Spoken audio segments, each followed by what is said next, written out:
Hello dear students, welcome to my YouTube channel Locus Mathematics classes.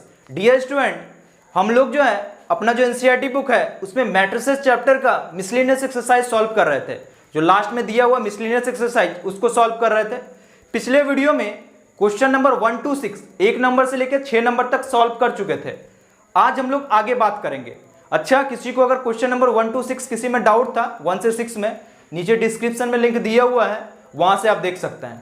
आज हम लोग उससे आगे बात करते हैं। आज स्टार्ट करते हैं क्वेश्चन नंबर 7 से। तो ध्यान देंगे इधर, क्वेश्चन नंबर 7 क्या बोलता है, for what values of x, एक मैट्रिक्स इक्वेशन दिया हुआ है इक्वल टू ओ, ये मैट्रिक्स इक्वेशन है। ठीक, देखो क्या है, for what values of x मतलब एक्स के किस मान के लिए ये वाला जो मैट्रिक्स इक्वेशन है ये वैलिड है। मतलब क्या, यहां से आपको x का वैल्यू निकालना है। यहां x दिख रहा है ना, यहां से इसको सॉल्व करके आपको क्या करना है, x का वैल्यू निकालना है। तो ध्यान देंगे इधर, ऐसा क्वेश्चन हम लोग पहले भी कर चुके हैं थ्योरी वाले लेक्चर्स में। सॉल्यूशन गिवन दिया हुआ है 1 2 1, पहला मैट्रिक्स इसका एलिमेंट है ये। सेकेंड मैट्रिक्स इसका एलिमेंट है 1 2 1 2 0 0 0 1 2 into third matrix 0 2 x equal to o। ये एक मैट्रिक्स इक्वेशन दिया हुआ है, इसको सॉल्व करके आपको x का वैल्यू निकालना है। अब ध्यान दें, यहां पे तीन मैट्रिक्स है ना, तीनों मल्टीप्लीकेशन में है। तो सबसे पहले क्या करोगे आप, इन दोनों को मल्टीप्लाई करोगे। सबसे पहले चेक करेंगे आप मल्टीप्लाई होगा कि नहीं। इसका ऑर्डर 1/3, इसका ऑर्डर 3/3। ध्यान से देखें, कंडीशन क्या होता है, पहले मैट्रिक्स में नंबर ऑफ कॉलम्स, दूसरे मैट्रिक्स में नंबर ऑफ रोज बराबर होना चाहिए। बराबर है यानी मल्टीप्लाई हो जाएगा। मल्टीप्लाई होने के बाद जो मैट्रिक्स आएगा उसका ऑर्डर क्या होगा, 1/3। एक रो होगा, 3 कॉलम होगा, इसका ऑर्डर कितना होगा, 1/3 मल्टीप्लीकेशन के बाद। अब ध्यान दें, मल्टीप्लाई कर रहे हैं। रूल क्या होता है, पहले मैट्रिक्स का रो दूसरे मैट्रिक्स के कॉलम से मल्टीप्लाई होता है। तो ये इससे मल्टीप्लाई होगा 1 × 1 1 प्लस 2 × 2 4, 1 × 1 प्लस 1 हो जाएगा। फिर क्या होगा, ये वाला रो इस कॉलम से 1 × 2 2 2 × 0 प्लस 0 1 × 0 0 हो जाएगा। फिर क्या होगा, ये इससे होगा 1 × 0 0 प्लस 2 × 1 2 1 × 2 2 हो जाएगा इंटू ये वाला मैट्रिक्स एलिमेंट है 0 2 x इक्वल टू o, यही हो जाएगा। अब ध्यान देंगे इधर, इसको कैलकुलेट कर लेते हैं। यहां कितना हो जाएगा, 4 2 6 2 4, ये हो जाएगा इंटू 0 2 x ये वाला मैट्रिक्स इक्वल टू। अब इधर ध्यान दें, अब क्या करना है, इन दोनों को मल्टीप्लाई करना है। फिर चेक करोगे आप मल्टीप्लाई होगा कि नहीं। ध्यान से देखें इधर, इसका ऑर्डर कितना है 1/3, इसका ऑर्डर कितना है 3/1। पहले मैट्रिक्स का टोटल नंबर ऑफ कॉलम्स, दूसरे मैट्रिक्स का टोटल नंबर ऑफ रोज बराबर है, यानी मल्टीप्लाई हो जाएगा और रिजल्ट आएगा, उसका ऑर्डर क्या होगा 1/1। अब इधर ध्यान दें, मल्टीप्लाई करते हैं, इधर देखेंगे रूल क्या होता है, पहले मैट्रिक्स का रो दूसरे मैट्रिक्स का कॉलम, तो ये इससे मल्टीप्लाई होगा 6 × 0 0 plus 2 × 2 4 4 × x plus 4x equal to o। इधर ध्यान दें, यहां हो गया 4x plus 4 equal to o। अब इधर ध्यान देंगे, इधर वाला ये जो मैट्रिक्स है इसका ऑर्डर कितना है 1/1 1/1 है ना, एक ही एलिमेंट है। उधर क्या ओ लिखा हुआ है, ओ का मतलब होता है जीरो मैट्रिक्स। तो ऐसा जीरो मैट्रिक्स किसको बोलते हैं, ऐसा मैट्रिक्स जिसका सारा एलिमेंट जीरो हो। अच्छा, ये दोनों मैट्रिक्स इक्वल है ना, अगर इधर 1/1 ऑर्डर का मैट्रिक्स है तो उधर भी क्या होगा 1/1 ऑर्डर का मैट्रिक्स होगा और वो जीरो मैट्रिक्स होगा। और उसमें जीरो मैट्रिक्स का क्या मतलब होता है, जितना भी एलिमेंट है सारा जीरो हो। तो उधर क्या हो जाएगा 4x प्लस 4 इक्वल टू, यहां क्या हो जाएगा जीरो ही होगा, क्योंकि इधर एक एलिमेंट है तो वहां भी एक ही एलिमेंट होना चाहिए। और जीरो मैट्रिक्स है तो वो एलिमेंट क्या होगा, जीरो होगा। अब दोनों मैट्रिक्स अगर इक्वल है तो करस्पॉन्डिंग एलिमेंट इक्वल होता है, तो 4x प्लस 4 इक्वल टू 0 हो जाएगा। तो यहाँ से 4x plus 4 equal to 0, 4x equal to -4, x equal to -4/4 बढ़ जाएगा, देयरफॉर x इक्वल टू -1। यही आंसर हो जाएगा। तो बहुत आसान क्वेश्चन था सर, सॉल्व करना था इसको, बहुत इजी है। तो वीडियो को पॉज करके लिख लें यहाँ तक। इधर ध्यान दें, क्वेश्चन नंबर 8 क्या है, इफ A इक्वल टू एक स्क्वायर मैट्रिक्स है 2x2 ऑर्डर का, so that A² -5A plus 7I equal to O। देखो क्या है, A दिया हुआ है, आपको दिखाना है कि A² -5A प्लस 7I इसका वैल्यू O मतलब जीरो मैट्रिक्स आना चाहिए। ऐसा भी क्वेश्चन पहले भी देख चुके हैं हम लोग। अच्छा क्या है, A दिया हुआ है, solution given A equal to element है 3 1 -1 2। अच्छा आपको ये दिखाना है ना कि इसका वैल्यू कितना आना चाहिए, O मतलब जीरो मैट्रिक्स। तो कैसे करते हैं इस टाइप का क्वेश्चन, जो चीज का जरूरत है, जिस चीज का रिक्वायरमेंट है उसको LHS में रखेंगे और इसको सॉल्व करके जीरो मैट्रिक्स लाने की कोशिश करेंगे। तो किस किस चीज का जरूरत पड़ेगा आपको, A² का जरूरत पड़ेगा आपको। अच्छा 5A, ये तो A रख देंगे आप, यहाँ पे I भी रख देंगे आप, यानी A² का जरूरत पड़ेगा। तो सबसे पहले हम लोग क्या करते हैं, A² निकाल लेते हैं। तो A² मतलब A इंटू A, 3 1 -1 2 इंटू 3 1 -1 2। अब इधर ध्यान दें, मल्टीप्लाई करना है। रूल क्या होता है, पहले मैट्रिक्स का रो दूसरा मैट्रिक्स का कॉलम, ये इससे मल्टीप्लाई होगा। 3 इंटू 3 9, 1 इंटू -1 -1, फिर ये इससे मल्टीप्लाई होगा। 3 इंटू 1 3 प्लस 1 इंटू 2 2, फिर ये इससे होगा -1 इंटू 3 -3, 2 इंटू -1 -2, फिर ये इससे -1 इंटू 1 -1, 2 इंटू 2 4। इसको सॉल्व कर लेते हैं, कितना हो जाएगा, 9 -1 8, 3 2 5 -3 -2 -5 -1 प्लस 4 3। ये क्या हो गया, A² का वैल्यू निकल गया।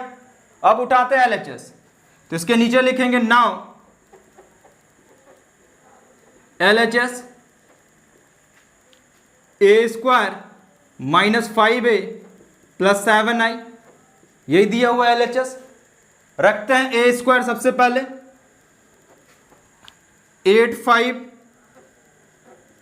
-5 3 -5 इंटू A भी दिया हुआ है 3 1 -1 2, 3 1 -1 2 प्लस 7 I रखना है, I मतलब आइडेंटिटी मैट्रिक्स, क्योंकि यहां भी 2x2 ऑर्डर का मैट्रिक्स है, यहां भी 2x2 ऑर्डर का मैट्रिक्स है। और अभी ऐड और सब्ट्रैक्ट होना है, तो ऐड और सब्ट्रैक्ट सेम ऑर्डर का मैट्रिक्स होता है। सेम ऑर्डर का मैट्रिक्स जुड़ता है या घटता है, तो इसका मतलब यहाँ पे जो मैट्रिक्स देना पड़ेगा उसका ऑर्डर कितना होना चाहिए, 2x2। तो यहाँ पे आइडेंटिटी मैट्रिक्स 2x2 ऑर्डर का होगा, 1 0 0 1 ये होता है। अब सॉल्व करें इसको, 8 5 -5 3 -5 सारे एलिमेंट से मल्टीप्लाई होगा, 5 इंटू 3 15, 5 इंटू 1 5, 5 इंटू -1 -5, 5 इंटू 2 10। यहाँ पे भी 7 सारे एलिमेंट से मल्टीप्लाई होगा, तो 7 0 0 7 यही हो जाएगा। सॉल्व करेंगे, ये दोनों मैट्रिक्स सब्ट्रैक्ट होगा, तो करस्पॉन्डिंग एलिमेंट से सब्ट्रैक्ट होता है। 8 - 15 -7, 5 - 5 0, -5 + 5 0, 3 - 10 -7 प्लस 7 0 0 7। अब इन दोनों मैट्रिसेस को ऐड करना है, करस्पॉन्डिंग एलिमेंट से ऐड होता है, तो क्या हो जाएगा, ध्यान देंगे, -7 + 7 0, 0 + 0 0, 0 + 0 0, -7 + 7 0, ध्यान से देखें, सारा एलिमेंट जीरो हो गया ना, तो इसका मतलब इसको जीरो मैट्रिक्स बोल सकते हैं, इक्वल टू ओ, यही लाना था, equal to R H S. So that बोला है तो नीचे एक बार हैंस लिख देंगे आप, a square minus 5a plus 7i equal to क्या हो गया, ओ। बहुत इजी क्वेश्चन था, बहुत आसान था, वीडियो को पॉज करके लिख लेंगे। इधर ध्यान दें, नेक्स्ट है क्वेश्चन नंबर 9। क्या बोलता है, फाइंड एक्स इफ एक मैट्रिक्स इक्वेशन दिया हुआ है, इसको सॉल्व करके एक्स का वैल्यू निकालना है। अच्छा, ये जो क्वेश्चन है ये क्वेश्चन नंबर 7 के जैसा ही है, अभी सॉल्व किया हम लोग क्वेश्चन नंबर 7, वैसे ही सॉल्व होगा, वैसे एकदम सेम टू सेम वैसे ही सॉल्व होगा। अब इसको खुद करेंगे, खुद ट्राई करेंगे। अच्छा, सॉल्व करते हैं, इधर ध्यान दें, सॉल्यूशन गिवन क्या दिया हुआ है, पहला मैट्रिक्स एलिमेंट है एक्स -5 -1 इनटू ये वाला मैट्रिक्स एलिमेंट है 1 0 2 0 2 0 2 1 3 इनटू ये मैट्रिक्स है, इसका एलिमेंट है x4 1 इक्वल टू ओ। ध्यान दें, सबसे पहले ये दोनों मल्टीप्लाई होगा, अगर आप चेक करोगे इसका ऑर्डर कितना 1/3, इसका ऑर्डर कितना 3/3, मल्टीप्लाई हो जाएगा क्योंकि इसका नंबर ऑफ कॉलम्स इसका नंबर ऑफ रोज बराबर है, मल्टीप्लाई करें। इधर ध्यान दें, रूल क्या होता है, पहले मैट्रिक्स का रो दूसरे मैट्रिक्स का कॉलम, ये इससे मल्टीप्लाई होगा x -5 इंटू 0 0 -1 इंटू 2 -2, फिर ये इससे मल्टीप्लाई होगा x इंटू 0 0 -5 इंटू 2 -10 -1 इंटू 0 0 हो जाएगा, फिर ये इससे मल्टीप्लाई होगा x into 2 2x -5 into 1 -5 -1 into 3 -3 into ये वाला मैट्रिक्स x4 1, ये एलिमेंट है इसका, इक्वल टू ओ। अब इधर ध्यान दें, सॉल्व करते हैं, x -2 या -10 2x -8 इंटू x4 1, ये मैट्रिक्स इक्वल टू ओ। अब क्या करेंगे, इन दोनों मैट्रिक्स को मल्टीप्लाई करेंगे, चेक करना चाहते हो कि मल्टीप्लाई होगा कि नहीं, चेक कर सकते हो। इसका ऑर्डर है 1/3, इसका ऑर्डर है 3/1। ध्यान से देखें, दोनों सेम है ना, यानी मल्टीप्लाई हो जाएगा, करें मल्टीप्लाई, ध्यान देंगे इधर, ये इससे मल्टीप्लाई होगा तो x -2 x से मल्टीप्लाई होगा, x -2 इंटू एक्स, ये इससे मल्टीप्लाई होगा -10 इंटू 4 -40, ये इससे मल्टीप्लाई होगा 2x -8 इंटू 1 तो plus 2x -8 into 1 equal to क्या हो जाएगा, इक्वल टू हो जाएगा ओ हो जाएगा। अब इधर ध्यान दें, सॉल्व करते हैं, x² -2x -40, यहाँ 2x -8 इक्वल टू ओ। ध्यान देंगे, इधर देखेंगे, ध्यान से देखो, -2x प्लस 2x खत्म ना, भिड़ गया दोनों, तो क्या हो गया, x² -48 इक्वल टू ओ, ओ मतलब जीरो मैट्रिक्स, तो यहाँ क्या हो जाएगा, ये हो जाएगा, क्योंकि जिस ऑर्डर का मैट्रिक्स ये है उसी ऑर्डर का यहाँ भी होना चाहिए, या 1/1 है तो ये भी 1/1, और 1/1 ऑर्डर का जीरो मैट्रिक्स क्या होगा, ये क्या हो जाएगा, जीरो होगा। अब इसका मतलब है अगर दोनों मैट्रिक्स इक्वल है, करस्पॉन्डिंग एलिमेंट के बराबर होगा, तो यहाँ से x² -48 equal to 0, x² equal to 48, यहाँ से x equal to plus minus √48। अब ध्यान दें इधर, x equal to plus minus, इसको लिख सकते हैं 4 इंटू 4 इंटू 3 48 होगा। अच्छा, यहाँ से एक 4 निकल जाएगा, dear 4 x equal to plus minus 4√3, ये आंसर हो जाएगा। बहुत इजी क्वेश्चन है, same to same question number 7 के जैसा। तो वीडियो को पॉज करके यहाँ तक लिख लेंगे।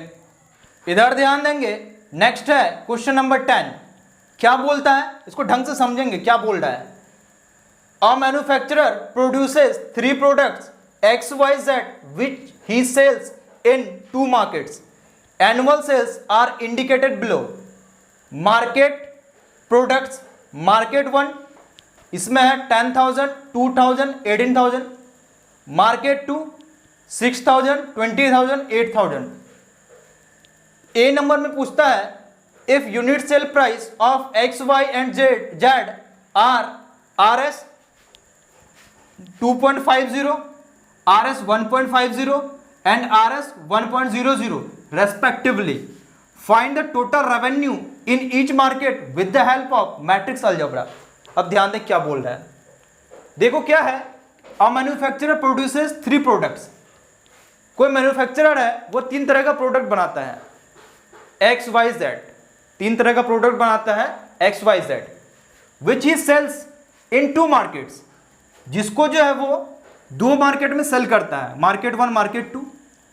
Annual sales are indicated below. Annual sales दिया हुआ है. देखो इसका क्या मतलब है, मार्केट 1 है ना, मार्केट 1 यहां प्रोडक्ट्स लिखा हुआ है, तो मार्केट 1 में 10,000 ये एक्स के लिए है, ये जो बात किया है ये एक्स, जो एक्स प्रोडक्ट है उसके लिए, और ये जो है वाई प्रोडक्ट के लिए, ये जेड प्रोडक्ट के लिए. तो क्या है, मार्केट 1 जो है एनुअल सेल मतलब सालाना, एक साल में एक्स प्रोडक्ट 10,000 बेचता है, वाई प्रोडक्ट 2,000 बेचता है 2,000 पीस, और जेड प्रोडक्ट 18,000 18,000 पीस बेचता है. ठीक. उसी तरह मार्केट 2 में एक्स प्रोडक्ट 6,000 6,000 पीस बेचता है, वाई प्रोडक्ट 20,000 20,000 पीस, और जेड जो प्रोडक्ट है उसको 8,000 8,000 पीस बेचता है.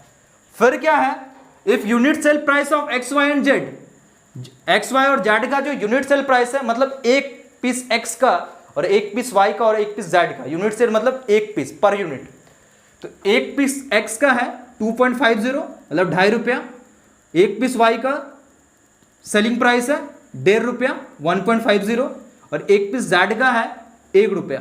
ठीक. Respectively. Find the total revenue in each market. Revenue का क्या मतलब होता है, देखो रेवेन्यू का मतलब है ना कि आप किसी प्रोडक्ट को जो बेचते हो, बेचने के बाद जो आपको पैसा मिलता है, जो आपके पास आया पैसा, जिसको आय भी बोल सकते हैं आप, जिसको बेचे कोई प्रोडक्ट, जैसे मान लो इसको बेचे, उसमें जो पैसा आया उसको हम लोग बोलते हैं रेवेन्यू. 2 चीज़ होता है, एक रेवेन्यू एक कॉस्ट. कॉस्ट का क्या मतलब है, किसी चीज़ को खरीदने में जो पैसा लगता है उसको कॉस्ट बोलते हैं. रेवेन्यू का क्या मतलब है, किसी चीज़ को बेचते हैं उससे जो पैसा मिलता है उसको क्या बोलते हैं, रेवेन्यू बोलते हैं. तो क्या बोलता है आपको, find the total revenue in each market with the help of matrix algebra. दोनों मार्केट से टोटल रेवेन्यू निकालना. रेवेन्यू मतलब जो ये टोटल प्रोडक्ट को बेचेंगे दोनों मार्केट में, सबसे पहले मार्केट 1 फिर मार्केट 2, तो दोनों से आपको कितना पैसा मिलेगा बेचने के बाद, कितना रेवेन्यू होगा. तो सबसे पहले बात करते हैं हम लोग मार्केट 1 में, ध्यान देंगे, देखेंगे सॉल्यूशन.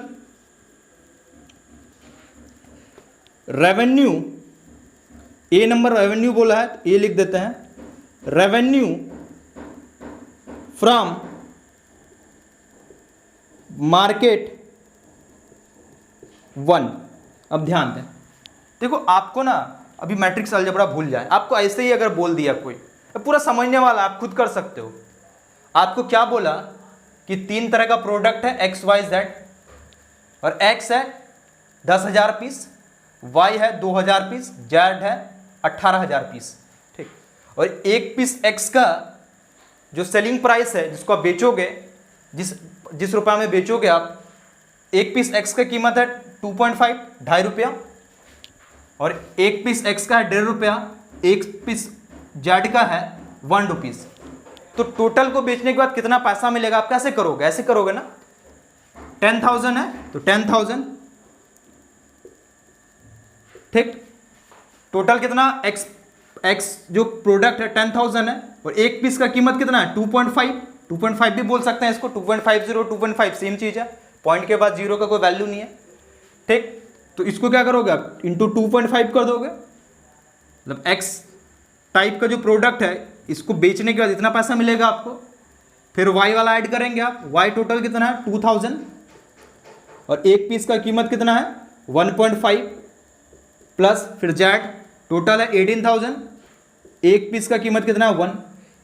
इसको कैलकुलेट करोगे, जो निकलेगा वही आपका आंसर होगा। बस सिंपल बात था। ये टोटल एक्स है, एक पीस का कीमत इतना है, प्लस ये टोटल वाई है, एक पीस का कीमत इतना है, प्लस ये टोटल जेड है, एक पीस का कीमत इतना है। सबको बेचेंगे तो इतना ही मिलेगा। लेकिन बोला मैट्रिक्स अलजेब्रा का यूज करें, तो आपको बोले ना कि जब भी मैट्रिक्स के बारे में बात करेगा, जब भी वर्ड प्रॉब्लम दिया हुआ है, कुछ लिखा हुआ क्वेश्चन है, तो एक आप रो मैट्रिक्स लोगे, दूसरा कॉलम मैट्रिक्स लोगे। तो एक रो मैट्रिक्स लेंगे हम लोग, एक कॉलम मैट्रिक्स लेंगे, क्योंकि यहाँ मैट्रिक्स का यूज करके बोला है तो मैट्रिक्स का यूज करना पड़ेगा। और इसमें क्या कर देते हैं हम लोग, ये जो नंबर ऑफ पीस है एक्स वाई जेड का, इसको रख देते हैं। तो यहाँ हो जाएगा 10,000, यहाँ हो जाएगा 2,000 और यहाँ 18,000। ठीक। सेकंड क्या बोले हैं, एक कॉलम मैट्रिक्स ले लेंगे आप। सेकंड क्या बोले, एक कॉलम मैट्रिक्स। अच्छा, कॉलम मैट्रिक्स इसमें क्या कर देते हैं, अमाउंट रख देते हैं। तो एक पीस एक्स का कीमत है 2.5, एक पीस वाई का है 1.5, एक पीस जेड का है 1। यही बोले हैं ना आपको जब थ्योरी पढ़ रहे थे हम लोग। आप चाहो तो इसको यहां रख सकते हो और इसको यहां भी रख सकते हो, दोनों में से किसी एक को रो मैट्रिक्स में और दूसरे को कॉलम मैट्रिक्स में। यहां क्या कर दिए, जो प्रोडक्ट का पीस था उसको हम लोग रो मैट्रिक्स में रख दिए, और उसका जो प्राइस दिया हुआ था उसको क्या कर दिया हम लोग, कॉलम मैट्रिक्स में। अब इधर ध्यान दे, दोनों को मल्टीप्लाई करेंगे, ये इससे मल्टीप्लाई होगा। तो ध्यान दे क्या होगा, 10,000 इंटू 2.5, 10,000 इंटू 2.5 होगा ना। फिर प्लस देते हैं, फिर ये इससे होगा 2,000 इंटू 1.5, 2,000 इंटू 1.5, फिर प्लस देते हैं 18,000 इंटू 1, 18,000 इंटू 1, यही आएगा बाद में। बस इसमें क्या था, एक मैट्रिक्स अलजेब्रा का यूज करना था, मैट्रिक्स का, वो यूज कर दिया। अब इसको सॉल्व करते हैं, ध्यान देंगे इधर। इसको मल्टीप्लाई करेंगे, 25, 1 2 3 4, 4 जीरो हो जाएगा और एक डिजिट के बाद पॉइंट हो जाएगा, प्लस 15 इंटू 2 30, 1 2 3, 1 2 3, यहाँ एक पॉइंट हो जाएगा, प्लस यहाँ तो 18,000 ही होगा। अब कितना हो गया, 25,000, 3,000, 28,000 और 18, तो क्या हो जाएगा 46,000। ये जो है टोटल रेवेन्यू है from market one. Market one से टोटल इतना पैसा मिलेगा। कहाँ से है, मार्केट वन से टोटल रेवेन्यू। इसको साइड में लिख लें, आगे जरूरत भी पड़ेगा। मार्केट वन से रेवेन्यू है, इसको R1 लिख लेते हैं। कितना मिला आपको, 46,000। इसका आगे जरूरत पड़ेगा। ठीक, तो वीडियो को पॉज करके सबसे पहले आप यहाँ तक लिख लो। अब इधर ध्यान दें, ये जो अभी निकाले हम लोग वो मार्केट वन का रेवेन्यू था। आपको बोला है total revenue in each market, यानी आपको मार्केट टू का भी निकालना होगा। तो नीचे क्या करेंगे आप, एंड लिखेंगे। नीचे जहां तक लिखे हैं उसके नीचे एंड लिखेंगे, and revenue from market two. अब यहां पे मार्केट टू के लिए जो है वो होगा, तो यहां क्या होगा, 6,000, 20,000, 8,000। बाकी हर एक प्रोडक्ट का एक यूनिट का प्राइस तो यही है, यही होगा। अब इसको क्या करना, सॉल्व करेंगे। इधर ध्यान दें, 6,000 into 2.5, 6,000 into 2.5 plus 20,000 into 1.5, 20,000 into 1.5 plus 8,000 into 1, 8,000 into 1। Multiply करें, कितना हो जाएगा, 6 इंटू 5 30, 6 इंटू 2 12 और 3 15, 1 2 3, 3 जीरो हो जाएगा। एक डिजिट के बाद पॉइंट हो जाएगा। यहाँ 30, 15 इंटू 2 30, 1 2 3 4, 4 जीरो। उसके बाद एक डिजिट के बाद पॉइंट हो जाएगा। 15 इंटू 2 30, 30 के बाद 4 जीरो होगा। 1 2 3, एक और होगा। एक अंक के बाद पॉइंट, यहाँ पॉइंट हो जाएगा, प्लस 8,000 ये हो जाएगा। ऐड करें, 30,000, 15,000, 45,000 और 8 53,000, 53,000 हो जाएगा। तो ये जो रेवेन्यू आया ये मार्केट टू से आया। मतलब मार्केट टू में इन सब प्रोडक्ट को जब बेचेंगे इस प्राइस में तो इतना रुपया मिलेगा। इसको मार्केट 2 का रेवेन्यू R2 लिख देते हैं। कितना है? 53,000, 53,000। बहुत आसान था। वीडियो को पॉज करके यहां तक लिख लें सबसे पहले। अच्छा, यहां तक हो गया। अब इधर ध्यान दें। अब बी में क्या बोलता है? If unit cost of the above 3 commodities are RS 2.00 या 2 भी बोल सकते हैं, एंड RS 1 एंड 50 पैसे respectively, find the gross profit. देखो अभी क्या है, अभी जो है ना, एक यूनिट X, एक यूनिट Y और एक यूनिट Z का कॉस्ट प्राइस दिया हुआ है। कॉस्ट मतलब खरीदने में, अगर आप खरीदने में जो पैसा लगा है, अगर एक यूनिट X का जो कॉस्ट प्राइस है, एक यूनिट X को खरीदने में 2 रुपया लगता है, एक यूनिट Y को, मतलब एक पीस Y को खरीदने में 1 रुपया लगता है, और एक पीस Z को खरीदने में 50 पैसा लगता है। तो बोलता है find the total gross profit. तो आपको टोटल प्रॉफिट कितना हुआ, मार्केट 1 से कितना प्रॉफिट हुआ और मार्केट 2 से प्रॉफिट कितना हुआ। देखो हम लोग क्या किए हैं ना, रेवेन्यू निकाल लिए हैं। रेवेन्यू का क्या मतलब होता है? बेचने के बाद जो पैसा आया। अच्छा, मतलब क्या बोले उसको? विक्रय मूल्य भी बोल सकते हैं आप, उसको विक्रय मूल्य बोलते हैं। अच्छा, अब प्रॉफिट निकालना है, तो प्रॉफिट निकालने के लिए क्या करना पड़ेगा आपको? कितना उसमें लागत लगा है, कितना कॉस्ट पड़ा है, वो भी तो निकालेंगे। क्रय मूल्य जिसको बोल सकते हैं आप, ठीक, तो वो भी निकालना पड़ेगा। तो सबसे पहले हम लोग को क्या करना पड़ेगा? दोनों मार्केट में कितना कॉस्ट लगा है, कितना लागत लगा है, वो निकालेंगे सबसे पहले, ठीक। और फिर क्या करेंगे? रेवेन्यू में कॉस्ट सब्ट्रैक्ट कर देंगे, तो वहां से प्रॉफिट निकल जाएगा। तो क्या हो जाएगा, इधर ध्यान दें। अब क्या करते हैं हम लोग, नीचे आप लिखेंगे, लिखने के बाद सबसे पहले क्या करते हैं? Total cost in market 1। Market 1 में कितना कॉस्ट लगा है या कितना लागत लगा है। देखो ध्यान दें इधर, मार्केट 1 में ये जो है प्रोडक्ट का पीस दिया हुआ है, इतना पीस प्रोडक्ट है, 10,000 X है, 2,000 Y है और 18,000 Z है। और एक पीस का जो कॉस्ट है X का वो 2 है, और एक पीस Y का है 1 रुपीस, एंड एक पीस Z का है 50 पैसे। तो इजीली ऐसे निकाल सकते हो आप। कैसे निकालेंगे? अगर मैट्रिक्स नहीं बोलेगा यहाँ पे, कैसे करते हैं आप? इधर ध्यान दो। आप क्या करते हैं ना, टोटल 10,000 है, ये 10,000 X है, एक पीस का कॉस्ट कितना है? 2 रुपीस, तो इंटू 2 कर देते हैं आप, प्लस 2,000, एक पीस का 1 रुपीस, तो इंटू 1 हो जाता, प्लस 18,000, एक पीस का कितना? 50 पैसे, यानी 0.5, ठीक। ये सबको कैलकुलेट करते, जो भी अमाउंट आता वही आपका क्या हो जाता? टोटल कॉस्ट नहीं हो जाता मार्केट 1 का, यही हो जाता। ऐसे ही कर सकते, एकदम सिंपल ही आपको दिख रहा है, ऑरल चीज है, ऐसे ही कर सकते हो आप कि एक पीस का कॉस्ट है 2 रुपया और टोटल 10,000 है, तो 10,000 इंटू 2 हो जाएगा X के लिए। उसी तरह एक पीस Y का है 1 रुपया कीमत और टोटल है 2,000, तो 2,000 इंटू 1 हो जाएगा। एक पीस Z का 18,000, एक पीस का है 0.5, तो 18,000 इंटू 0.5, टोटल को कैलकुलेट करेंगे वही टोटल कॉस्ट हो जाएगा। लेकिन बोला मैट्रिक्स अलजेब्रा, तो क्या करेंगे? किसी एक को रो मैट्रिक्स में, दूसरे को कॉलम मैट्रिक्स में, तो इसको रो मैट्रिक्स में ले लेते हैं। 10,000, 2,000, 18,000,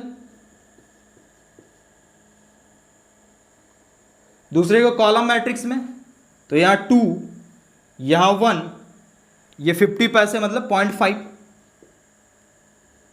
अब दोनों को क्या करेंगे? मल्टीप्लाई करेंगे दोनों मैट्रिक्स को, तो क्या होगा? 10,000 into 2 plus 2,000 into 1 plus 18,000 into 0.5, यही हो जाएगा। कैलकुलेट करें इसको, 20,000 हो जाएगा, प्लस 2,000 प्लस इसको मल्टीप्लाई करेंगे तो 18,000, 0.5, 9,000 हो जाएगा, आधा हो जाएगा। कितना हो गया? 20 दो 22, 22 9 31, 31,000, 31,000। तो ये क्या हो गया? टोटल कॉस्ट किसका? मार्केट 1 का, ठीक। तो इसको C1 बोल देते हैं। कितना हो गया? 31,000, 31,000, ठीक। तो वीडियो को पॉज करके सबसे पहले आप यहां तक लिख लो। अच्छा, अब क्या करेंगे, अब हम लोग निकालेंगे total cost in market 2। Market 2 में टोटल कॉस्ट, तो यहां मार्केट 2 यूज होगा। तो मार्केट 2 एक्स है 6000 यूनिट, 6000 यूनिट, वाई है 20000 यूनिट और जेड है 18000 यूनिट। मल्टीप्लाई करना है दोनों मैट्रिसेस को, ध्यान दें। 6000 into 2 plus 20000 into 1 plus 8000 into 0.5, क्या हो जाएगा यहां पे 12000, 20000, यहां हो जाएगा 4000। तो 12, 20, 32, 4, 36, 36,000 टोटल हो जाएगा 36,000। तो मार्केट 2 में टोटल कॉस्ट कितना हो गया 36,000, 36,000। ठीक, तो वीडियो को पॉज करके सबसे पहले इसको लिख लें इसको। अच्छा, अब क्या बोलता है, find the gross profit. Last में क्या बोलता है, फाइंड द ग्रॉस प्रॉफिट, मतलब आप प्रॉफिट निकालो। ग्रॉस प्रॉफिट का मतलब होता है कुल लाभ, ग्रॉस प्रॉफिट या प्रॉफिट। तो आपको क्या करना है, प्रॉफिट निकालना है, लाभ, क्या फायदा हुआ। तो कैसे निकालेंगे आप, सबसे पहले मार्केट 1 के बारे में बात कर रहे हैं, तो सबसे पहले क्या करेंगे, ये जो रेवेन्यू है, रेवेन्यू का मतलब क्या होता है, जिस पे आप बेचे हैं माइनस, उसमें क्या माइनस करेंगे, मार्केट 1 का कॉस्ट जिसमें आप खरीदे थे। तो क्या हो जाएगा, मार्केट 1 का प्रॉफिट हो जाएगा, मार्केट 1 से रेवेन्यू माइनस मार्केट 1 का कॉस्ट। तो नीचे लिख देंगे आप, हैंस सबसे पहले ग्रॉस प्रॉफिट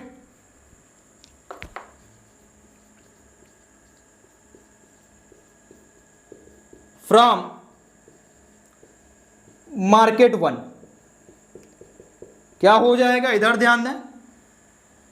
मार्केट 1 का रेवेन्यू है 46,000 माइनस कॉस्ट 31,000, इसको सब्ट्रैक्ट करेंगे अगर आप तो 15,000 हो जाएगा। ये हो गया आपका मार्केट 1 का gross profit.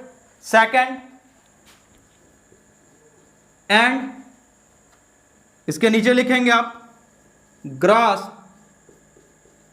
Profit from market 2। ये क्या हो जाएगा, ध्यान दें इधर, इसका रेवेन्यू है 53,000 माइनस 36,000, इसको सब्ट्रैक्ट करेंगे तब ये हो जाएगा 17,000, 17,000, ये हो गया 15,000। ठीक, लास्ट में आंसर लिखें आप। तो ये क्या हो गया, मार्केट 1 का प्रॉफिट 15,000 और ये क्या हो गया, मार्केट 2 का प्रॉफिट 17,000। बहुत सिंपल था। सबसे पहले हम लोग क्या किए, टोटल रेवेन्यू निकाल लिए मार्केट 1 का, मतलब टोटल रेवेन्यू का मतलब मार्केट 1 से जो प्रोडक्ट बेचेंगे उसका जो पैसा निकलेगा, और फिर मार्केट 2 का कॉस्ट जिसमें खरीदे थे मार्केट 2 का प्रोडक्ट, इन दोनों को माइनस कर दिए तो मार्केट 1 का प्रॉफिट निकल गया। उसी तरह मार्केट 2 का रेवेन्यू ये है, मार्केट 2 का टोटल कॉस्ट ये है, दोनों को सब्ट्रैक्ट कर दिए तो मार्केट 2 का प्रॉफिट निकल गया। तो ये हो गया आंसर। पूरा समझने वाला था, अगर आप अच्छे से समझे हैं तो बहुत ईजी क्वेश्चन है। वीडियो को पॉज करके लिख लेंगे आप। नेक्स्ट है क्वेश्चन नंबर 11। क्या बोलता है, find the matrix x so that x into ये वाला मैट्रिक्स इक्वल टू, एक मैट्रिक्स दिया हुआ है। देखो क्या है, यहां से ना आपको ये जो मैट्रिक्स इक्वेशन दिया हुआ है, यहां से आपको मैट्रिक्स एक्स निकालना है। ये जो एक्स है एक मैट्रिक्स होगा, इस मैट्रिक्स एक्स को निकालना है। ध्यान दें, देखेंगे solution. Given x into matrix element है 1 2 3 4 5 6 इक्वल टू, इसका एक मैट्रिक्स है, इसका एलिमेंट है -7 -8 -9 2 4 6। अब ध्यान दें, देखो क्या है, लेफ्ट साइड में दो मैट्रिक्स का प्रोडक्ट इक्वल टू एक मैट्रिक्स दिया हुआ है। कैसे करते हैं ऐसा क्वेश्चन, पढ़ रहे हैं ना हम लोग थ्योरी वाले वीडियोस में। देखो आप ऐसा नहीं कर सकते हो, जैसे मान लेते कहीं पे लिखा हुआ अगर हुआ होता ऐसा 2x इक्वल टू 10, तो आप क्या करते, x इक्वल टू 10/2 और यहां से x इक्वल टू 5, ऐसा करते ना। तो यहां पे अगर आप सोच रहे हो कि x equal to this matrix divided by this matrix, ये वाला मैट्रिक्स डिवाइडेड बाय ये वाला मैट्रिक्स, तो मैट्रिक्स का डिवीजन होता ही नहीं है, मैट्रिक्स का डिवीजन नहीं होता है। तो यहां वैसे नहीं कर सकते हैं जैसे यहां पे उधर भेज के डिवाइड कर देते थे। तो इस टाइप के क्वेश्चन में हम लोग, इस टाइप के क्वेश्चन को हम लोग कैसे करते हैं, आपको मैट्रिक्स x खुद मानना पड़ता है। यहाँ पे मैट्रिक्स x जो लिखा हुआ है इसको आपको सबसे पहले मानना पड़ता है। तो उसके लिए सबसे पहले इसका ऑर्डर डिसाइड करना पड़ेगा। कैसे करते हैं ऑर्डर डिसाइड, ध्यान देंगे इधर। अच्छा, इसका ऑर्डर कितना है 2/3 और इसका भी ऑर्डर कितना है 2/3। अब ध्यान देंगे इधर, मेन यही होता है, इसका ऑर्डर क्या होगा x का। अच्छा, x इंटू ये वाला मैट्रिक्स इक्वल टू ये वाला मैट्रिक्स आया है ना, यानी ये दोनों मल्टीप्लाई हुआ होगा, ये दोनों मैट्रिक्स। अच्छा, ये दोनों अगर मल्टीप्लाई हुआ होगा तो दो मैट्रिक्स के मल्टीप्लीकेशन का कंडीशन क्या होता है कि ये वाला मैट्रिक्स, ये दूसरा वाला मैट्रिक्स, ये पहला वाला, तो पहले मैट्रिक्स का टोटल नंबर ऑफ कॉलम्स और दूसरे मैट्रिक्स का total number of rose same होना चाहिए। तो इसमें टोटल नंबर ऑफ रोज कितना है 2, तो इसमें भी टोटल नंबर ऑफ कॉलम कितना होगा 2 होगा ना। बात समझ में आया ना। कंडीशन क्या होता है, ये दोनों मैट्रिक्स मल्टीप्लाई हुआ होगा कब, जब x का total number of columns, x में टोटल कॉलम की संख्या इक्वल टू ये वाले मैट्रिक्स में टोटल नंबर ऑफ रोज, इसमें टोटल रो की संख्या बराबर हो। तो इसका मतलब इसमें टोटल नंबर ऑफ रोज 2 है तो इसमें टोटल नंबर ऑफ कॉलम्स कितना होगा 2 होगा। अब ध्यान दें, उसके बाद ये जो आता है, ये जो रिजल्ट आया है, इसका जो ऑर्डर है 2/3, ये कैसे कैसे डिसाइड होता है, इन दोनों मैट्रिक्स को मल्टीप्लाई किए, ये आया है तो ये 3 इस यहां से आया होगा और ये वाला 2 इसके यहां से आया होगा, तो इसका मतलब यहां कितना होगा 2 होगा ना। एक बार फिर से समझें, x इंटू ये वाला मैट्रिक्स ये आया है, ये दोनों मल्टीप्लाई हुआ होगा कब, जब इस मैट्रिक्स का टोटल नंबर ऑफ कॉलम्स और इस मैट्रिक्स का टोटल नंबर ऑफ रोज बराबर हो। तो इसका मतलब टोटल नंबर ऑफ रो अगर 2 है तो टोटल नंबर ऑफ कॉलम कितना होगा 2। इन दोनों को मल्टीप्लाई करने के बाद ये आया है, इसका रिजल्ट कितना 2/3। ये जो ऑर्डर डिसाइड होता है कैसे होता है, इसका ये वाला, इसका ये वाला, तो यहाँ तो 3 है, यहाँ 2 है, इसका मतलब यहाँ कितना आया होगा 2। तो इसका मतलब x का ऑर्डर कितना होगा 2/2। तो सबसे पहले आप मैट्रिक्स x मान लोगे 2/2 का। Late x equal to x1 y1 x2 y2, यही मान लेते हैं 2/2। ठीक, अब इसमें रखते हैं, देयरफॉर क्या हो जाएगा, x हो जाएगा x1 y1 x2 y2 into 1 2 3 4 5 6 equal to, यहाँ हो जाएगा -7 -8 -9 2 4 6, यही हो जाएगा। अब क्या करना है, इन दोनों को मल्टीप्लाई करना है। मल्टीप्लाई करते हैं, ध्यान देंगे इधर, ये इससे मल्टीप्लाई होगा तो x1, ये इससे प्लस 4y1,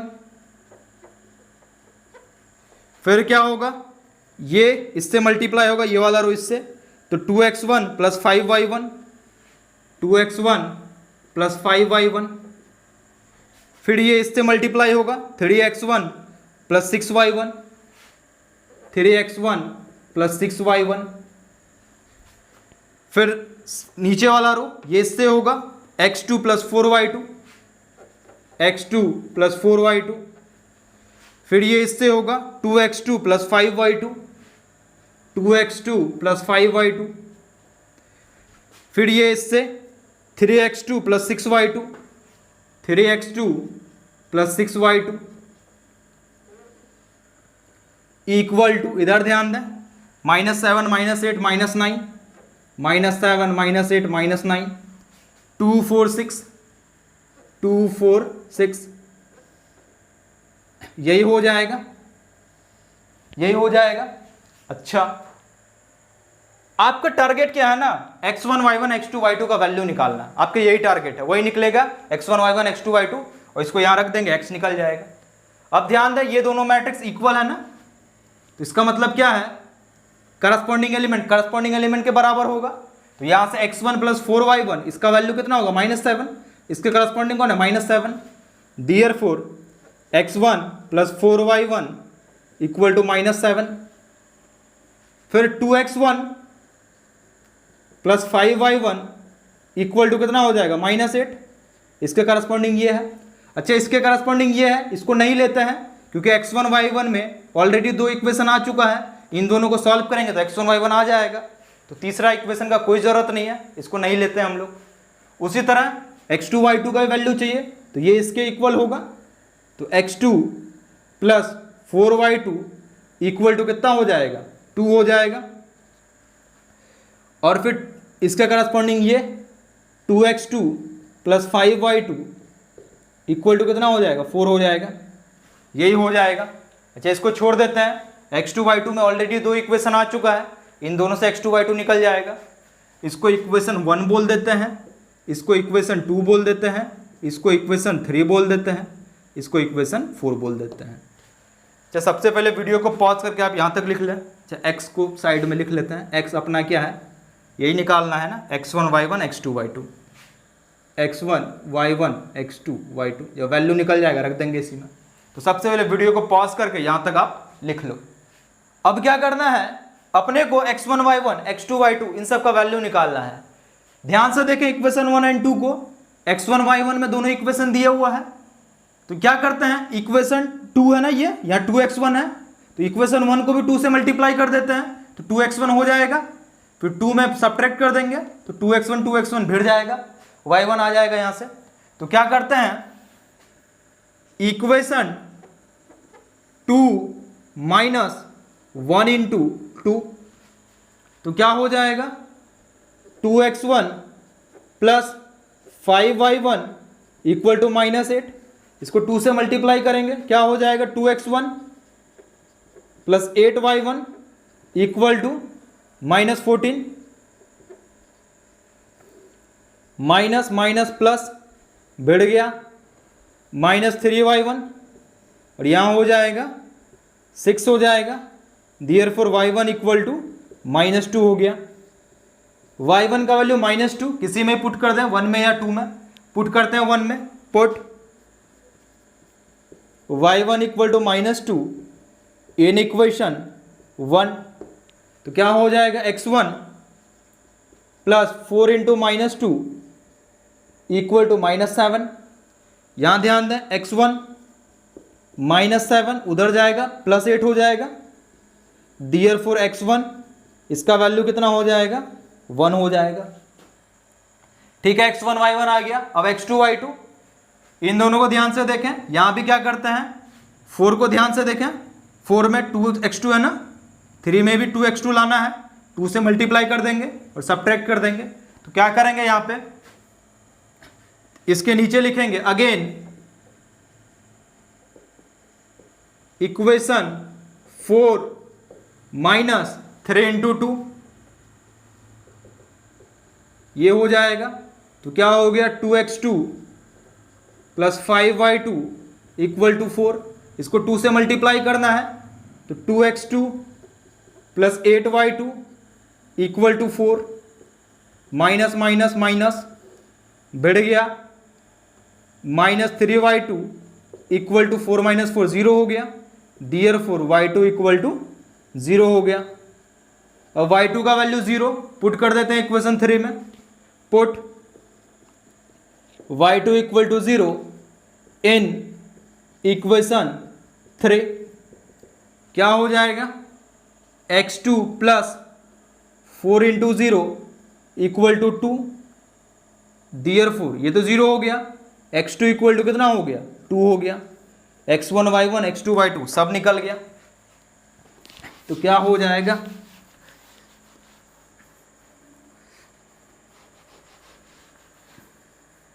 इसके नीचे लिख देंगे आप, hence x equal to, x क्या है, x1 y1 x2 y2, तो x1 y1, x1 कितना है 1, y1 कितना है -2, इसके बाद x2 कितना है 2 और y2 कितना है 0, बस x में रख दिए, 2/2 ऑर्डर का है, तो यही आपका क्या हो जाएगा, आंसर हो जाएगा, यही क्या हो जाएगा आंसर। तो वीडियो को पॉज करके लिख लेंगे यहां तक। इधर ध्यान देंगे, क्वेश्चन नंबर 12 क्या बोलता है, if A and B are square matrices of the same order such that AB equal to BA, then prove by induction that AB to the power n equal to B to the power n A। फिर बोलता है further prove that AB whole power n equal to A to the power n into B to the power n for all n belongs to n। देखो क्या है, if A and B are square matrices of the same order, A और B दो square matrix है same order का, such that AB equal to BA, ये दिया हुआ है कि A इंटू बी और B इंटू ए इक्वल है, बराबर है, दोनों आपस में क्या है, बराबर है, A इंटू बी और B into A. Then prove by induction, induction मतलब principle of mathematical induction, then prove by induction that A into B to the power n equal to B to the power n into A. सबसे पहले इसको proof करने बोला है, सबसे पहला part ये है कि इसको आप प्रूफ करो, फिर इसका सेकंड पार्ट है, ये दूसरा पार्ट है, फर्दर प्रूव दैट, फिर आपको प्रूफ करना है A B, A into B है, इस पे whole power n equal to A to the power n into B to the power n for all n belongs to n। या तो बोल भी दिया इंडक्शन, अगर नहीं भी बोलता इंडक्शन, आप इसको देख के समझ जाते कि नेचुरल n बिलोंग्स टू क्या है, नेचुरल नंबर है, तो आप अगर ये नहीं भी बोलता तो ये इससे आप समझ जाते कि सारे नेचुरल नंबर के लिए बोला है, सारे नेचुरल नंबर्स के लिए, तो इसका मतलब यहाँ पे क्या लगेगा, प्रिंसिपल ऑफ मैथमेटिकल इंडक्शन। तो ध्यान देंगे, इधर देखेंगे, अच्छा क्वेश्चन है ये, इधर ध्यान दें, सॉल्यूशन गिवन, देखो क्या है, A B equal to B A, ये दिया हुआ है, A B equal to B A, ये दिया हुआ है, ठीक है। अच्छा, सबसे पहले इसको प्रूफ करना है ना, तो इसको क्या करेंगे हम लोग, पी एन कंसिडर करेंगे, let P N such that A B to the power N equal to B to the power N A. अच्छा, प्रिंसिपल ऑफ मैथमेटिकल इंडक्शन लगाना है, तो सबसे पहले चेक करना पड़ेगा कि n इक्वल टू 1 के लिए ट्रू है कि नहीं, तो सबसे पहले चेक करेंगे n equal to 1 for n equal to 1, ध्यान देंगे इधर LHS ए बी, इस पे पावर कितना 1 हो जाएगा, तो ए बी ही हो जाएगा, RHS बी एन के जगह 1 ए हो जाएगा, बी ए हो जाएगा। अब ध्यान दें, ए बी और बी ए आपस में इक्वल है, यानी बी ए के जगह आप ए बी रख सकते हो, इसको लिख सकते हो आप ए बी, क्योंकि दोनों बराबर है ना, सेंस ये दिया हुआ है A B equal to B A. अब ध्यान से देखो, LHS में भी ए बी, RHS में भी ए बी, यानी क्या हो गया, P1 ट्रू हो गया, देयरफॉर P1 इज ट्रू, यानी n इक्वल टू 1 के लिए ट्रू हो गया, इसका मतलब P1 क्या हो गया, ट्रू हो गया। इसके बाद क्या करते हैं, इसके बाद खुद मान के चलते हैं कि दिया गया statement n equal to k के लिए ट्रू है, मतलब क्या पी के ट्रू है, ये हम लोग मान के चलते हैं, लेट पी के इज ट्रू। पी के स्टेटमेंट क्या हो जाएगा, ध्यान देंगे, यहां पे जहां जहां n है वहां वहां क्या हो जाएगा, k हो जाएगा, तो a b to the power k equal to b to the power k a, यही हो जाएगा, जहां जहां n था वहां वहां क्या कर दिया, k कर दिया। इसको क्या बोल देते हैं हम लोग, इक्वेशन 1, इसको हमेशा हम लोग क्या मानते हैं, इक्वेशन 1। इसके बाद लास्टली क्या दिखाना होता है कि दिया गया statement n equal to k plus 1 के लिए ट्रू होना चाहिए, मतलब क्या p k प्लस 1 ट्रू होना चाहिए। तो अब बात करेंगे हम लोग for n equal to k plus 1, इसके लिए देखेंगे for n equal to k plus 1, now for n equal to k plus 1, P के प्लस 1, ध्यान देंगे इधर, सच दैट यहां पे जहां जहां n वहां वहां क्या k+1, तो a b to the power k+1 equal to b to the power k+1, यहां क्या हो जाएगा a हो जाएगा। अब आपको यह दिखाना है कि pk+1 का LHS और RHS क्या है, बराबर है। यहीं से प्रूफ होता है कि pk+1 क्या है, ट्रू है। तो सबसे पहले वीडियो को पॉज करके यहां तक लिख लें। अच्छा, उठाते हैं pk+1 का LHS, तो LHS इधर ध्यान देंगे क्या लिखा हुआ है, a into B to the power k+1। ध्यान से देखो तो इसको लिख सकते हैं ऐसा a, इसको लिख सकते हैं b to the power k into B, लिख सकते हैं ऐसा। ध्यान से देखें, a into B to the power k लिखा हुआ है ना इक्वेशन 1 में, तो इसका वैल्यू इसको रख सकते हैं। हमेशा प्रिंसिपल ऑफ मैथमेटिकल इंडक्शन में इसका यूज करना पड़ता है, तो इसके जगह इसको रख सकते हैं। तो क्या हो जाएगा, इसके जगह हो जाएगा B to the power k a, यही हो जाएगा, इंटू क्या हो जाएगा b हो जाएगा। ठीक है, कहां से लिखे हैं, फ्रॉम इक्वेशन 1। अब इधर ध्यान देंगे b to the power k, अच्छा यहाँ a b है ना, इस a b के जगह b a लिख सकते हैं क्योंकि a b equal to b a दिया हुआ है। तो इस a b के लिए a b के जगह क्या लिख देते हैं, b a। ऐसा क्यों लिखें, क्योंकि a b equal to b a ये आपको ऑलरेडी क्वेश्चन में दिया हुआ है। अब ध्यान दें, इन दोनों को ऐसा लिख सकते हैं b to the power k+1, यहाँ पावर कितना 1, इंटू क्या हो जाएगा a। देखो तो ये RHS नहीं आ गया, इक्वल टू क्या हो गया RHS। इसका मतलब pk+1 क्या हो गया, ट्रू हो गया। तो क्या लिखेंगे आप,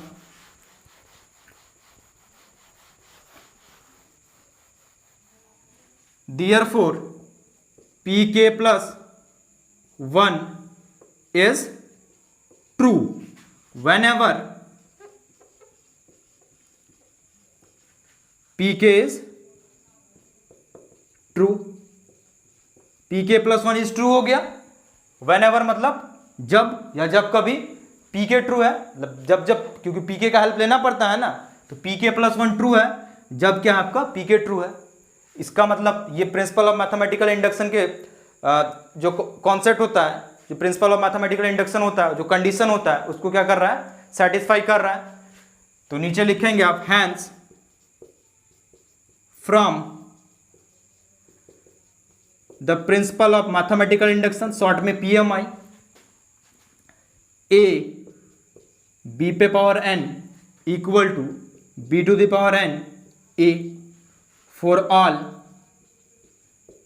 n बिलोंग्स टू n। सारे नेचुरल नंबर्स के लिए क्या होगा, ये सही होगा। सबसे पहले वीडियो को पॉज करके आप यहां तक लिख लो, लिख लें यहां तक। अच्छा, अब फिर क्या बोलता है, further prove that A B whole to the power n equal to a to the power n into b to the power n। अब फिर क्या है, इसको भी प्रूफ करना है आपको, तो वैसा ही करते हैं जैसे उसको प्रूफ किए। तो नीचे लिखेंगे अगेन, अच्छा इसको प्रूफ करना है ना, इसी को Pn मानेंगे हम लोग। Let Pn such that A B to the power n equal to a to the power n b to the power n, ये हो गया। सबसे पहले क्या करोगे आप, n इक्वल टू 1 के लिए चेक करोगे, 4 n इक्वल टू 1। ध्यान दें क्या हो जाएगा, LHS A B to the power 1, ये तो ए बी हो जाएगा। RHS ये क्या हो जाएगा, a to the power n b to the power n, a b ही होगा। देखो तो दोनों बराबर आ गया ना, LHS RHS। Since LHS equal to RHS, therefore P1 is true, या डायरेक्ट लिख सकते थे हम लोग P1 इज ट्रू, या बराबर दिख रहा है, तो सही है। अब क्या है, अब यहां पे अपने से मान के चलते हैं कि दिया गया statement n equal to k के लिए ट्रू है, तो नीचे लिख देंगे आप लेट Pk इज ट्रू, तो पी के सच दैट क्या हो जाएगा, ए बी पे whole power k equal to A to the power के into B to the power k. इसको इक्वेशन यहाँ 2 बोल देते हैं, ठीक। यहाँ पे क्या बोल देते हैं, 2 बोल देते हैं, क्योंकि एक ही क्वेश्चन में है। अब लास्टली किसके लिए चेक करना होता है, n equal to k plus 1। तो now for n equal to k plus 1 क्या हो जाएगा, पी के प्लस 1 सच दैट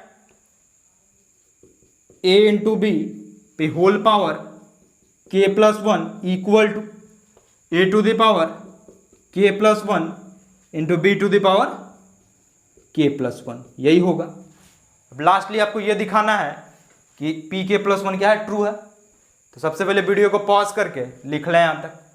अब इधर ध्यान दें, अब क्या करना है, अब आपको दिखाना है कि ये पी के प्लस 1 जो है इसका LHS और RHS बराबर है। तो उठाते हैं LHS, ध्यान दें इधर, LHS ये लिखा हुआ है ए बी पे होल पावर के प्लस 1। ध्यान दें, इसको अच्छे से समझेंगे, यही मेन पार्ट होता है।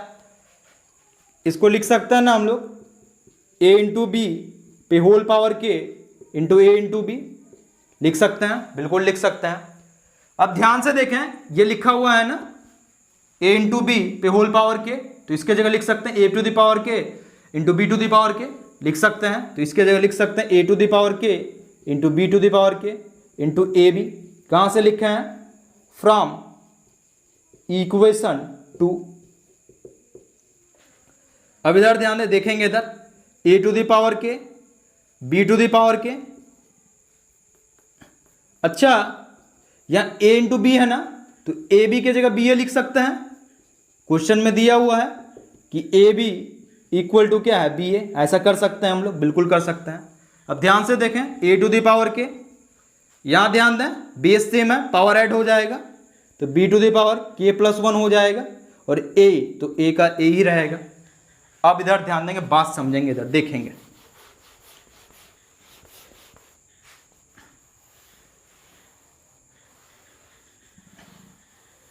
अच्छा, सही है।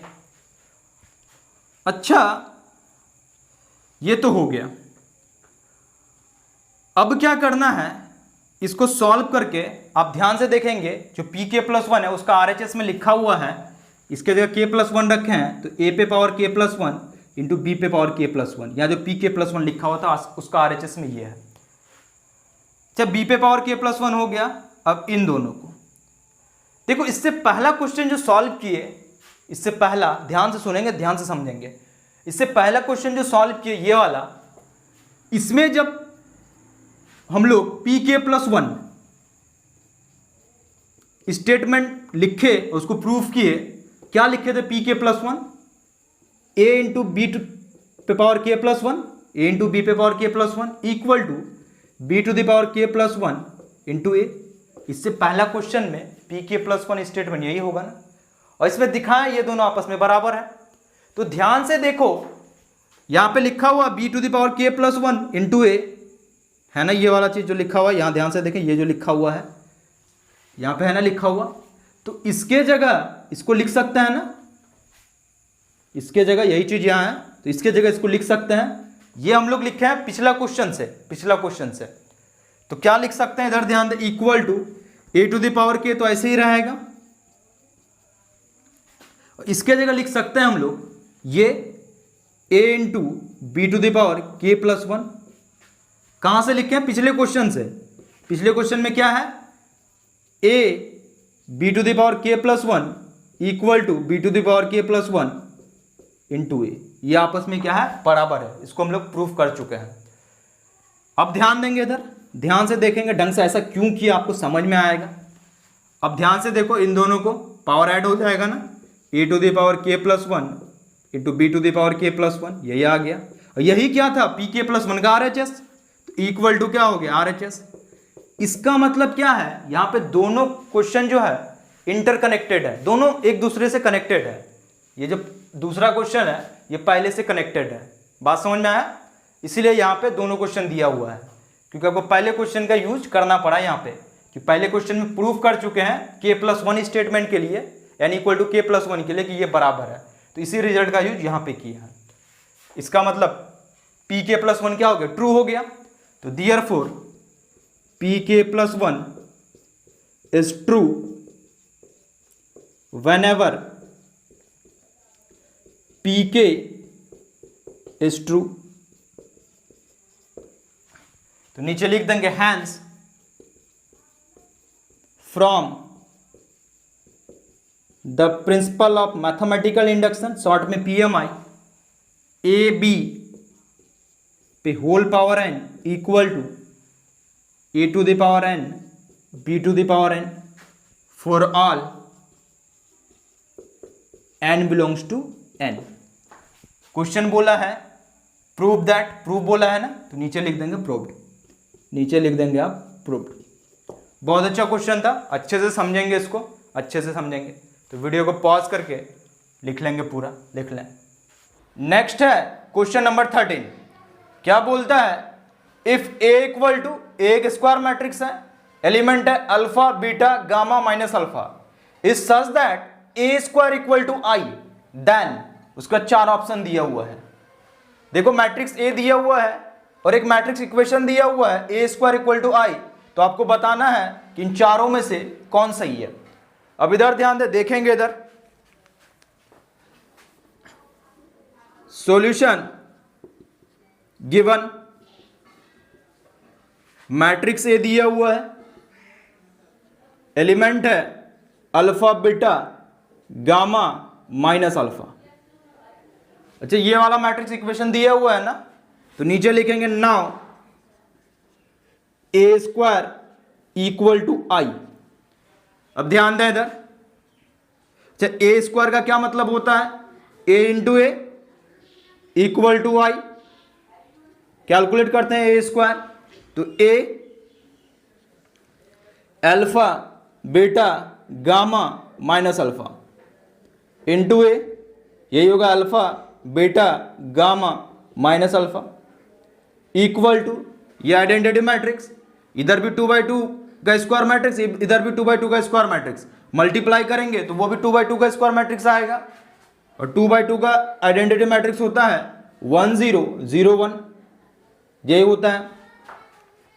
अब ध्यान दें इधर मल्टीप्लाई कर रहे हैं, तो मल्टीप्लीकेशन का रूल होता है पहले मैट्रिक्स का रो दूसरे मैट्रिक्स का कॉलम, तो ये इससे मल्टीप्लाई होगा, alpha into alpha, alpha square beta gamma plus beta gamma, फिर ये इससे मल्टीप्लाई होगा अल्फा बीटा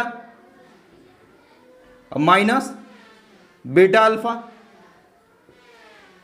फिर ये वाला रो इस कॉलम से gamma alpha minus alpha gamma, फिर ये वाला रो इस कॉलम से gamma beta minus minus plus alpha into alpha, alpha square equal to 1 0 0 1, यही हो गया। अब इधर ध्यान दे, देखेंगे इधर plus alpha beta minus alpha beta भिड़ जाएगा ना दोनों, गामा अल्फा प्लस में गामा अल्फा माइनस में भिड़ जाएगा, तो क्या हो गया इधर ध्यान दें, alpha square plus beta gamma, यहां तो सब खत्म हो गया, 0 हो जाएगा, यहां भी 0, इसको लिख सकते हैं हम लोग alpha square plus beta gamma, लिख सकते हैं ऐसा, इक्वल टू 1 0 0 1, यही हो जाएगा।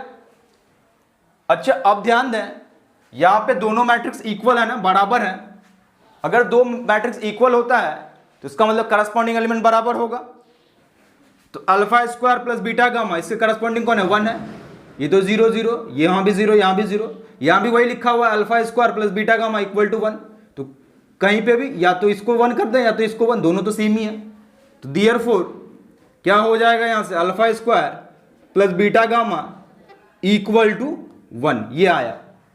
अब थोड़ा ऑप्शन को देखते हैं, पहला ऑप्शन है alpha square plus beta gamma, alpha square plus beta gamma, अगर इसको इधर लेके आएंगे तो -1 होगा, लेकिन यहां क्या दिया हुआ +1, तो ए तो होगा नहीं।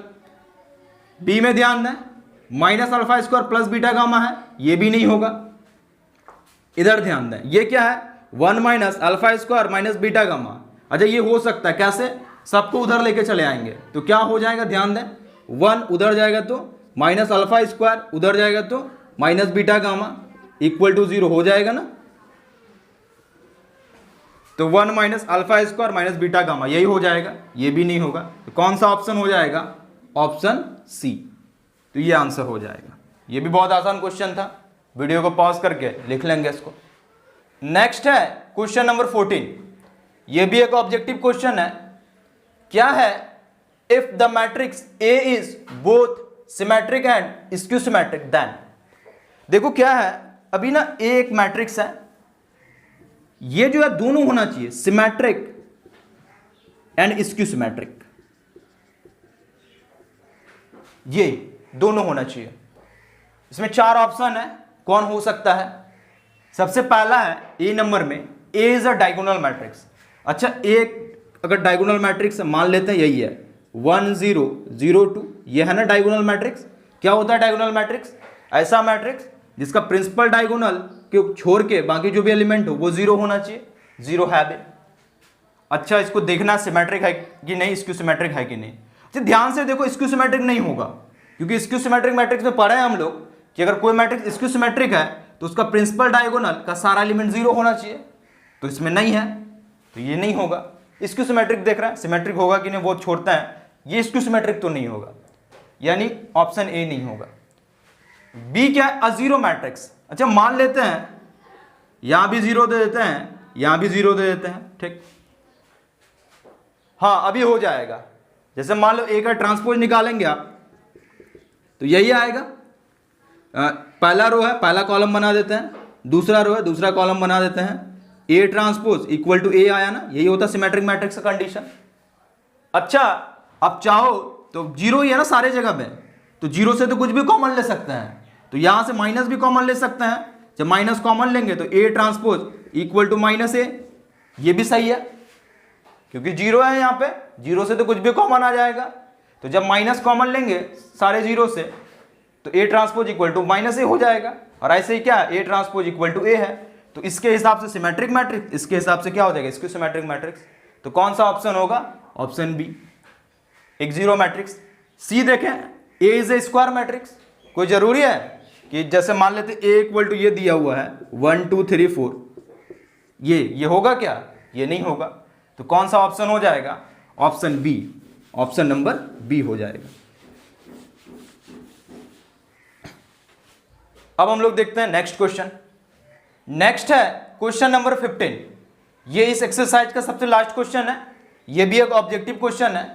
क्या बोलता है, if A is square matrix such that A square equal to A then I plus A का whole cube minus 7a is equal to.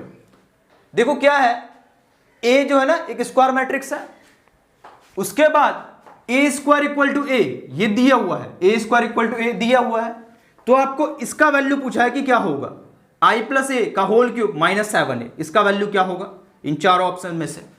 अच्छा इस क्वेश्चन को ना हम लोग पहले भी कर चुके हैं, जब थ्योरी पढ़ रहे थे वहां पे इस क्वेश्चन को हम करवाए हैं, वहां पे इस क्वेश्चन को दो मेथड से सॉल्व किए हैं, 2 मेथड से सॉल्व किए हैं, यहां पे भी करेंगे 2 मेथड से।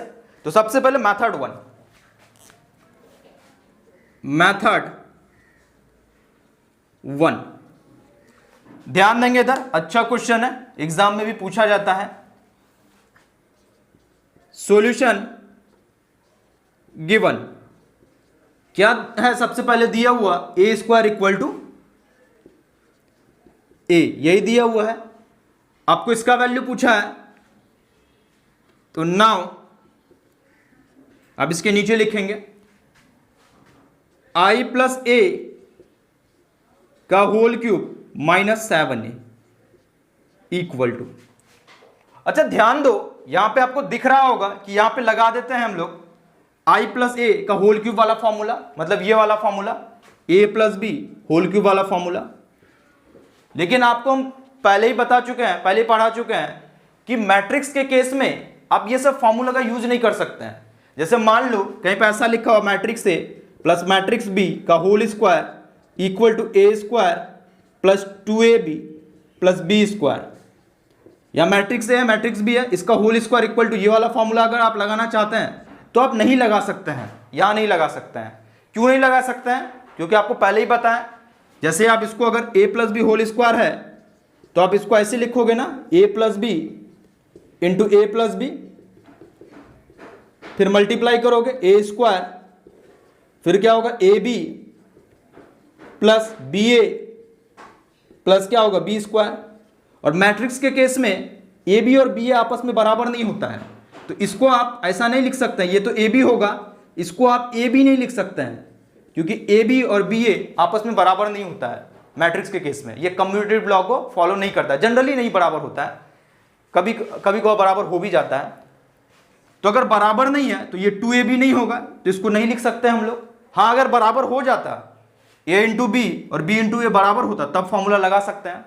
तो वैसे ही यहाँ पे क्यूब वाला भी फॉर्मूला नहीं लगा सकते हम लोग। बात समझ में आया ना कि मैट्रिक्स के केस में हम लोग क्या कर सकते हैं, हम लोग क्या करते हैं, ये वाला फॉर्मूला नहीं लगाते हैं क्योंकि यहाँ पे a इंटू बी और b इंटू ए सेम नहीं है। अच्छा, तो क्या करेंगे, जब नहीं लगा सकते हैं तो कैसे करते हैं, इधर ध्यान दें। तब इसको क्या करते हैं हम लोग, ये क्यूब है तो क्यूब है, इसका मतलब क्या, 3 बार i plus A into I plus A into I plus A, ऐसा तो लिख ही सकते हैं, -7a। अब जो मल्टीप्लीकेशन का बेसिक रूल होता है वैसे मल्टीप्लाई करेंगे, ध्यान दें इधर। पहले इन दोनों को मल्टीप्लाई करेंगे, i into I, I square, फिर ये इससे मल्टीप्लाई होगा आई ए, फिर इसको a into I A I, A into A square into I plus A -7a।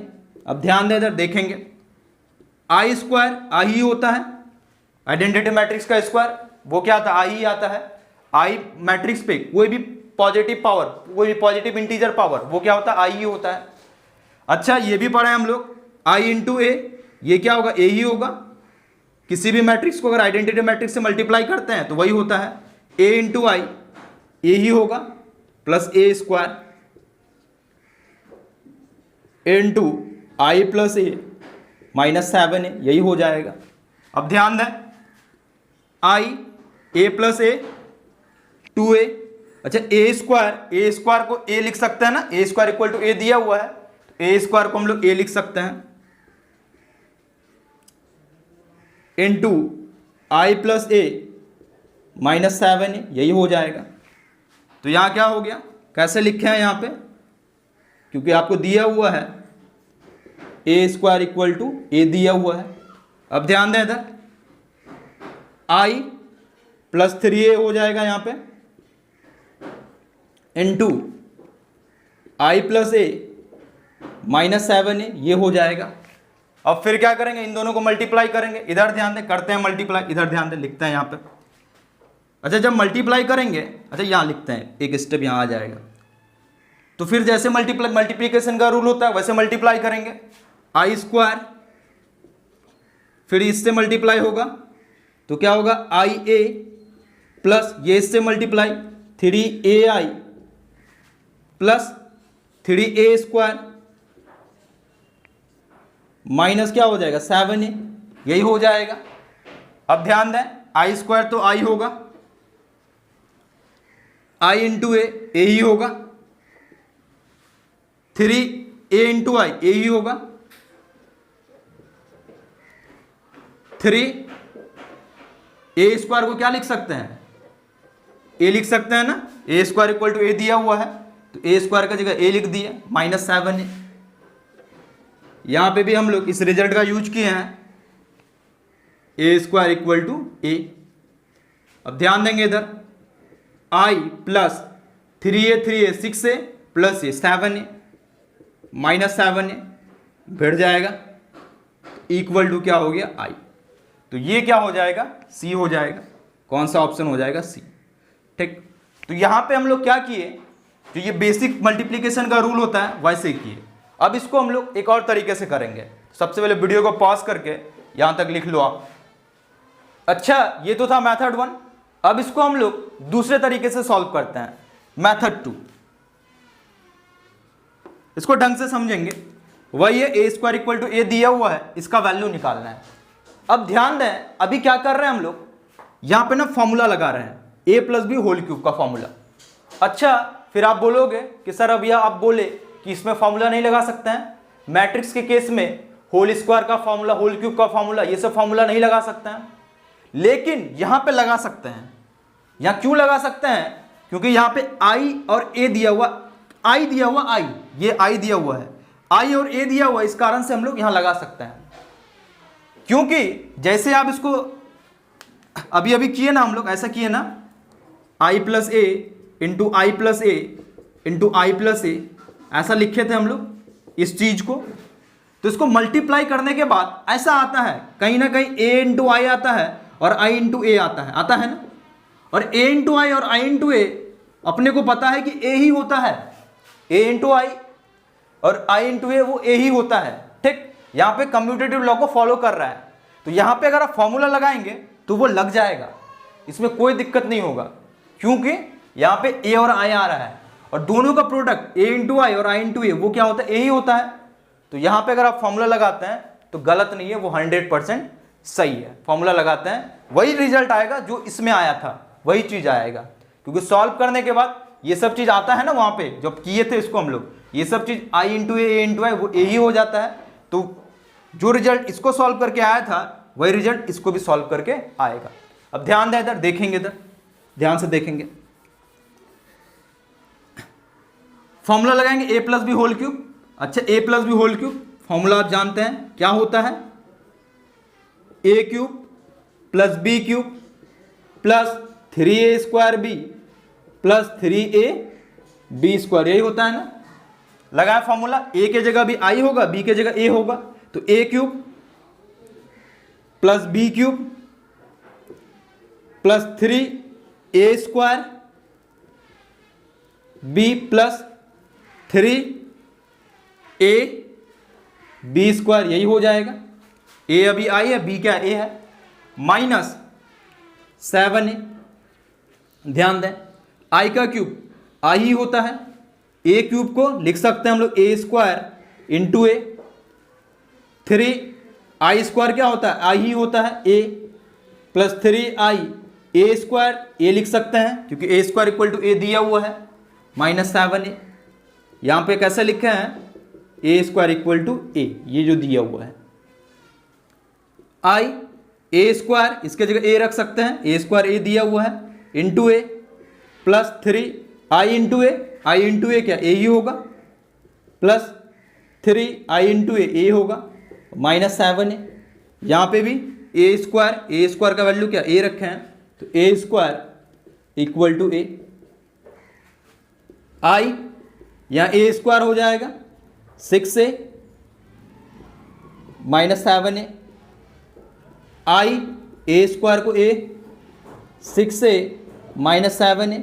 यहाँ पे भी क्या किए हम लोग, ए स्क्वायर का वैल्यू ए ही रखे हैं, तो आई प्लस 7a माइनस 7a हो जाएगा, बढ़ गया प्लस 7a माइनस 7a, तो फाइनली क्या मिला आपको, आई ही मिला, यही आई, ऑप्शन सी। तो ऐसे भी करेंगे तो यही आएगा। यहाँ समझना इज इंपॉर्टेंट कि क्यों फॉर्मूला लगा सकते हैं। फॉर्मूला इसलिए लगा सकते हैं क्योंकि जब इसको एक्सपेंड भी करते हैं अलग अलग करके 3 बार करके, तो क्वेश्चन में ए इंटू आई इंटू ए आता है सॉल्व करने पे, और वो क्या होता है, ए ही होता है। तो यहाँ पे हम लोग लगा सकते हैं। देखो यहाँ पे ना पूरा खत्म हो गया आपका एनसीईआरटी सॉल्यूशन भी सारा देख लिया हम लोग, एक्सरसाइज 3.1 से लेके ये लास्ट एक्सरसाइज। अच्छा, आपको ना मैट्रिक्स पूरा ढंग से पढ़ाया गया है, पूरा अच्छे से। आप जो है यूट्यूब चैनल पे जाएंगे, जो अपना यूट्यूब चैनल है लोकस मैथमेटिक्स क्लासेस, उसमें अलग से प्लेलिस्ट बना हुआ है। आप देखेंगे ध्यान से, प्लेलिस्ट लिखा हुआ रहता है, ठीक। तो प्लेलिस्ट, तो वहां पे क्या है, जो थ्योरी वाला लेक्चर है, जो थ्योरी रिलेटेड लेक्चर है, ठीक, उसका अलग से प्लेलिस्ट है। टोटल 16 लेक्चर है, 16 लेक्चर्स है मैट्रिसेस का। जो थ्योरी वाला वीडियो है टोटल 16 वीडियो है, तो उसका अलग है। बाकी एनसीईआरटी सॉल्यूशन उसका अलग है। अच्छा, ये तो एनसीईआरटी आपको हम सॉल्व कर दिए, लेकिन आपको बोल रहे हैं कि आप सिर्फ एनसीईआरटी सॉल्व नहीं करेंगे, इससे आप अच्छे से सीख नहीं पाओगे। आपको बोल रहे हैं साथ में कोई एक रेफरेंस बुक, कोई भी मार्केट में ढेर सारा रेफरेंस बुक है, जैसे RD Sharma, RS Agarwal, KC Sinha, या इसके अलावे भी कुछ और सॉल्व करना चाहते हैं तो आप कर सकते हैं। ठीक, आपसे पूरा होगा क्योंकि पूरा ढंग से पढ़े हैं हम लोग, पूरा अच्छे से पढ़े हैं, पूरा अच्छे से पढ़ाया गया आपको। अगर आप अच्छे से सारे चीज़ को आप अच्छे से किए हो, जो भी बोला गया है सारे क्लासेस को अच्छे से किए हो, होमवर्क वगैरह अच्छे से बनाए हो, तो इस चैप्टर से अगर आपको एग्जाम में क्वेश्चन आता है तो आपसे नहीं छूटेगा, अगर आप अच्छे से किए हैं तो। आज NCERT का लास्ट एक्सरसाइज भी सॉल्व हो गया। ठीक है, तो यहाँ तक हो गया। तो आज के वीडियो में इतना ही, मिलते हैं हम लोग अपने अगले वीडियो में। अगले वीडियो में हम लोग स्टार्ट करेंगे अपना नया चैप्टर डेटरमिनेंट। तो मिलते हैं हम लोग अपने अगले वीडियो में। Thank you.